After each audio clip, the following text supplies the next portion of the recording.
Dr. Broadworth here with Fuel Physical Therapy and Sports Performance. I'm going to go over a post-workout mobility and stretching program to help fit your needs for after any time you go for a run or do any type of exercise. This is going to really help stretch out all your muscles in your lower body and give you a good stretch and feel nice and loose to help you recover from a tough training program. So let's get right into it. First stretch we're going to do, we like to call a couch stretch. So this is really going to stretch out your quads. Now with this you need a wall. I've got this wall right behind me here. You could use a chair or something like that behind you.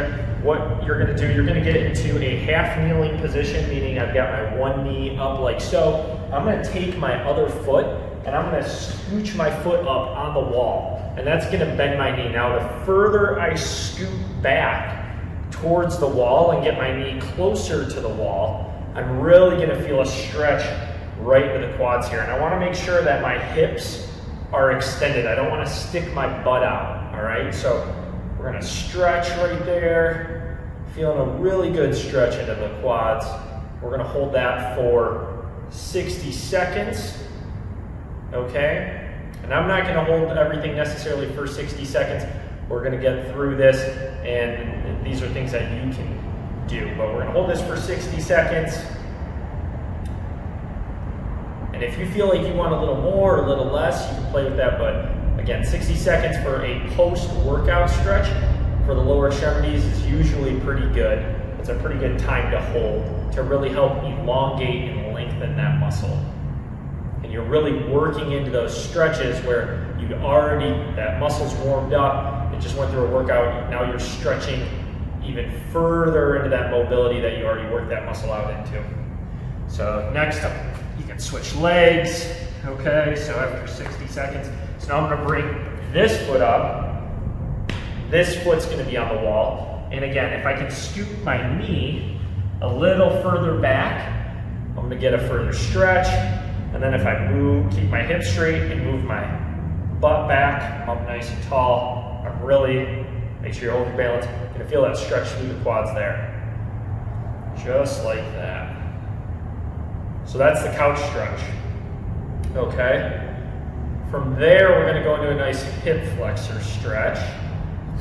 So what we're gonna do, we're gonna stay in this half kneeling position, meaning one knee's up, one knee's down. And now I'm gonna go into this hip flexor stretch. And what I'm gonna do, I'm gonna tuck my tailbone like so. So I'm tucking my tailbone, my butt underneath. And then I'm going to shift my hips forward, keeping my butt tucked. And you're really gonna feel it now right in that hip flexor, right at the top of the hip. Okay? And then if you wanna get a little bit more stretching, if you wanna get a little bit deeper into a muscle that we call the psoas, which attaches to your lumbar spine, you can kind of reach up, overhead, and we're gonna do a little bit of a side bend like so. You could even play with some rotation. So side bend and rotate, just like that. You'll feel that right into that hip flexor. This can be a really good one too if you've been suffering from just some tight hips or some back pain. Because if your hips are really tight, okay, it's going to throw you into a little bit more of a lumbar lordosis where your back curves quite a bit and you have a bit of an anterior pelvic tilt, meaning your pelvis is shifted a little bit. This can help to loosen up some of those muscles to give you a little bit of a better posture. So we're going to hold that again 60 seconds and then we're going to switch sides. You definitely feel that one. So again, now this knee's down, this knee's up. I'm tucking my butt. Shifting forward, okay? And then I'm gonna add a little bit of a side bend, just like this. Really feel it into that left side there. 60-second hold. And I am tight. So this is a really good one for you.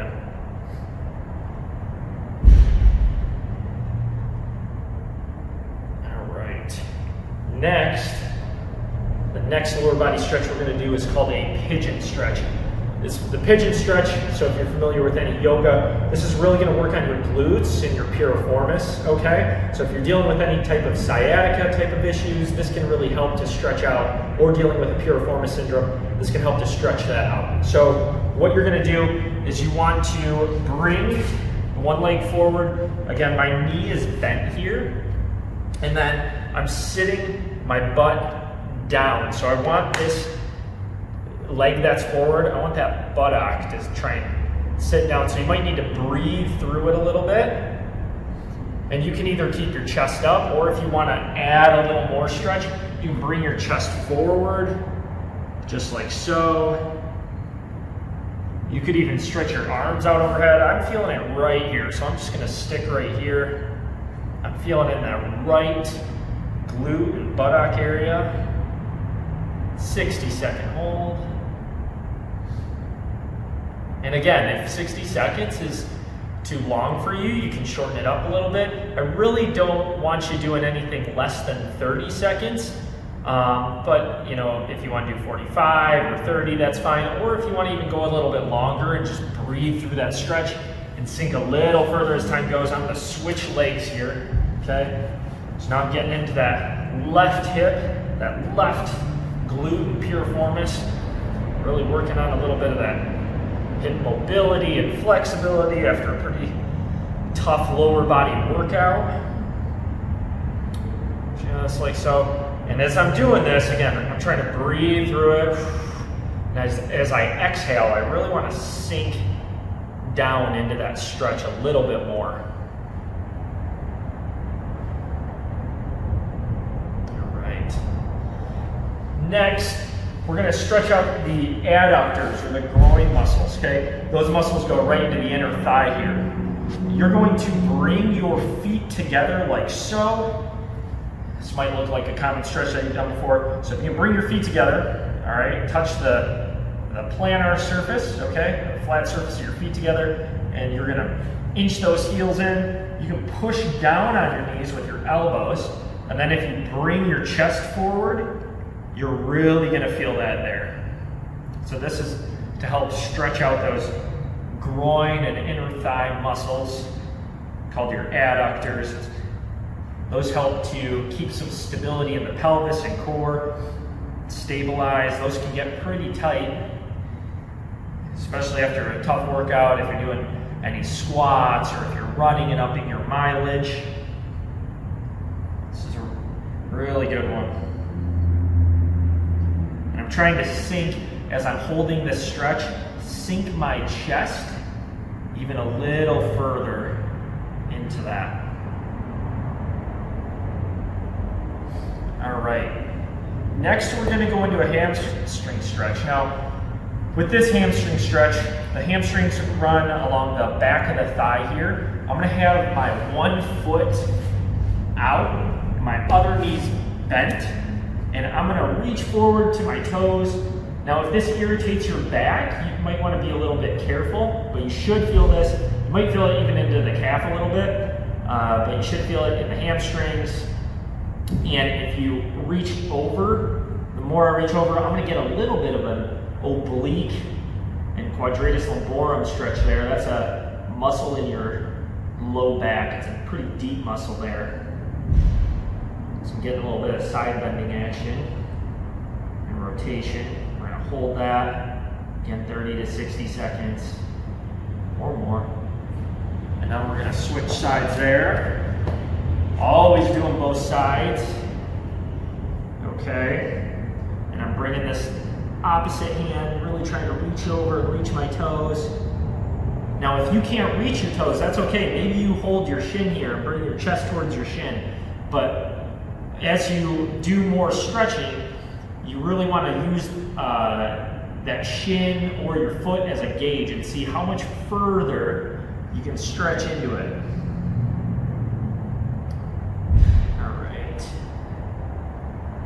Good. Just like that. Okay. And next, I'm going to stretch out my calves, all right? Now, I don't have a step or anything here, which So you can do this anywhere, as long as you have some flat ground, all right? We're gonna go up into a little bit of a downward dog, and you might notice the stretch here in your hamstrings as well, but we're going to, I've got my one knee bent, I'm pushing my heel down, and I'm trying to drive my butt and my hips up so I really feel that stretch right there. And again, hold for about 60 seconds. You should feel this right into the back of the calf. This is stretching that gastrocnemius. A little bit of hamstrings as well. Now, if I want to really work some ankle mobility, I could also bend my knee, and now I'm stretching a little more in the soleus. Now, you want to be careful with that, just because if you're having any Achilles issues, it might be a little tender, it might be a little too much. So I'm going to switch sides here, go on the other side. Always stretching both sides equally.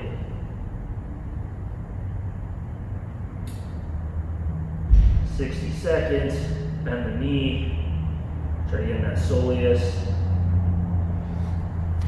Now, if that stretch for your calves is, if that's too much for you, or you can't bend forward like that, I recommend grabbing a wall like this or a chair, and you're gonna instead get into this position. I'm gonna drive my heel back, my knees straight, and I'm gonna bring my body forward, my hips forward like so. And there you can really feel the calf. This isolates the calf more than the hamstrings. And same thing, I can bend my knee to get into that soleus more. Then we can switch sides.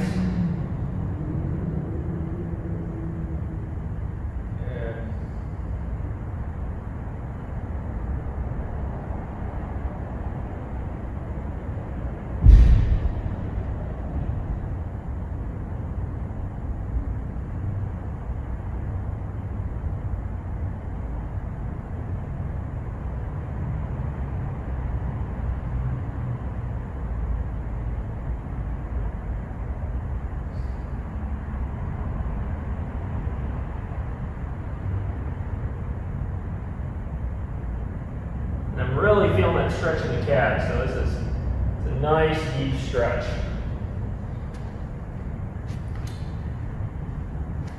All right. So that is a pretty good stretch for the entire lower body. We hit the calves, we hit the hamstrings, we hit the quads, hip flexors, we hit the adductors, okay, your groin muscles, we hit some piriformis here and some glute. So there's plenty of other stretches, there's all sorts of stretches out there, but that's a really good way right there, hitting all of those stretches to hit all the major muscle groups of the legs and lower body to give you a good stretch and improve your mobility, so that way you're recovering really, really nicely after a good workout. Give that a try. Let me know what you think in the comments below if you really like those exercises, or if you have any suggestions on further stretches or exercises you'd like to see. Thanks so much for watching, and tune in for the next video. Be sure to subscribe if you want to see more stretches and exercises like this to help you with any fitness or injuries that you're dealing with.